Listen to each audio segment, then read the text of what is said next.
Nein, ich bin nicht 85 Jahre alt und auch keine Physiotherapeutin. Allerdings habe ich die Tage einen sehr interessanten Podcast mit der Physiotherapie-Legende Dr. Shirley Salmon gehört und darin beschreibt sie unter anderem auch ihre tägliche Fitnessroutine. Und welche Übungen sie täglich macht, möchte ich mir jetzt gemeinsam mit dir anschauen. Für ihre erste Übung begibt sie sich in den Vierfüßlerstand. Dafür sind die Hände unter den Schultern eingeordnet und die Knie unter den Hüften. Allerdings beschreibt sie auch, dass bei vielen, vor allem auch männlichen Patienten, es durchaus auch Sinn machen kann, die Füße etwas schmaler beieinander zu nehmen. Ansonsten begibt sie sich aus der Position in das sogenannte Rocking, also zunächst erstmal dementsprechend auch mit dem Becken in die Bewegung gehen. Und wenn sie dann eine gute Grundspannung im Rücken eben auch hat, begibt sie sich mit dem Gesäß nach hinten. Sie geht nicht mehr ganz bis auf die Fersen, aber du kannst es dann dementsprechend auch versuchen, soweit es geht, nach hinten zu gehen.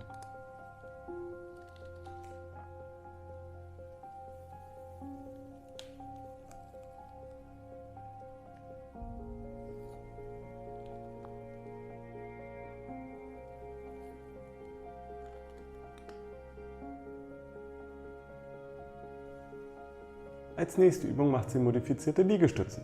Dafür geht sie auf die Knie und geht dann in die Liegestütze.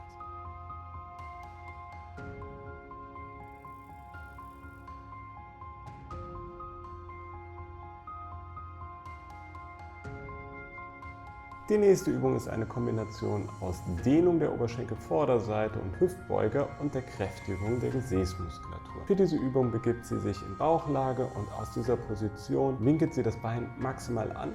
Dadurch fällt eben auch nach einer gewissen Zeit, also ab einem 90-Grad-Winkel, die Ferse Richtung Gesäß.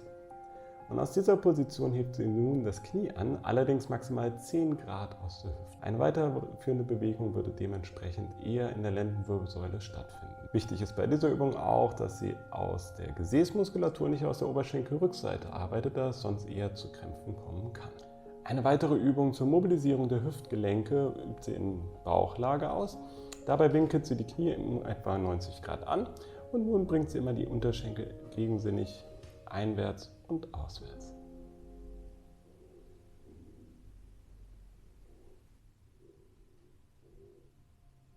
Eine weitere Übung in Bauchlage ist für die Gesäßmuskulatur. Aus dieser Position mit Beinen ausgestreckt hebt sie immer dann dementsprechend auch ein Bein leicht an, auch wieder nur 10 Grad. Eine weiterlaufende Bewegung versucht sie dementsprechend zu vermeiden, um nicht zu sehr aus der Lendenwirbelsäule zu arbeiten, sondern primär eben auch aus der Hüfte.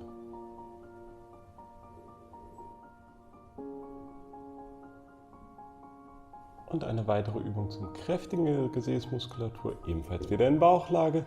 Dafür hebt sie das Bein leicht an und bewegt es in die Abduktion, also nach außen.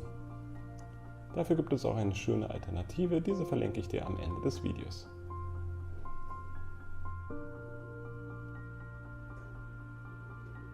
Als nächstes arbeitet sie gegen die Krümmung der Brustwirbelsäule und einer Bewegungseinschränkung in den Schultern.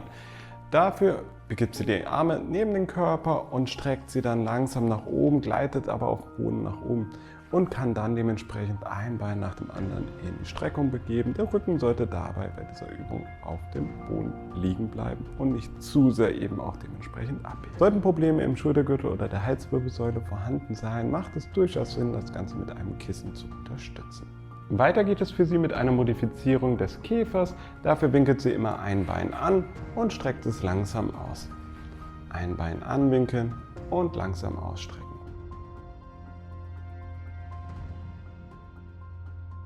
Weiter geht es für sie mit dem Anheben des gestreckten Beins. Dabei bringt sie die Füße ein bisschen weiter nach außen, um hier eben auch einen ihrer Hüftbeuger auszuschließen. Dafür geht sie mit etwas mehr Grundspannung ins Bein, also auch der Kniestrecker ist dabei eben auch angespannt.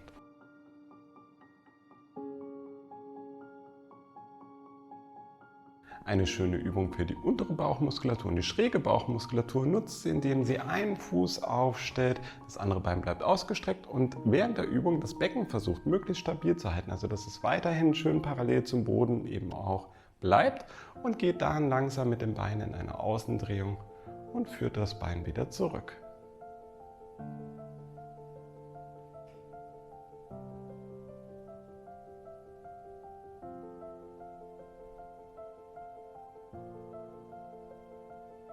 Und als letzte Übung geht sie noch in die Rumpfneigen. Dazu begibt sie sich an eine Wand, nimmt die Arme neben den Körper und an der Wand geht sie dann dementsprechend nach oben, möglichst gestreckt. Und aus der Position neigt sie dann den Körper dementsprechend immer im Wechsel nach links, nach rechts.